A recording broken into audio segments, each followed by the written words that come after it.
God's plan. நீ உன் குடும்பத்துல பிறந்தது தேவ திட்டம்.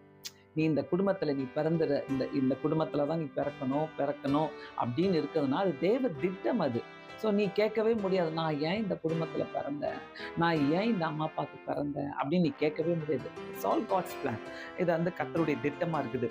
அம், அதுலயே பார்த்தீங்கன்னாக்கா, parents are not your villains or enemies.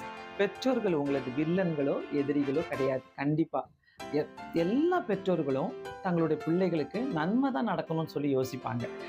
தீங்கா யாருமே யோசிக்க மாட்டாங்க. கண்டிப்பா அந்த பிள்ளைங்க நல்லா வளர்க்கணும், அந்த பிள்ளைகளை ஆண்டவருக்குள்ள வளர்க்கணும், அந்த பிள்ளைகளுடைய லைஃப் நல்லா இருக்கணும், அந்த பிள்ளைகளுடைய வாழ்க்கை நல்லா அமையணும், அது அப்படிதான் யோசிப்பாங்களே ஒழிய, நீ தப்பு செஞ்சாதான் ஒரு வேளை உன்னை கண்டிக்கும் போது நீ அவங்க வந்து உனக்கு அது வில்லனா தெரிவாங்க.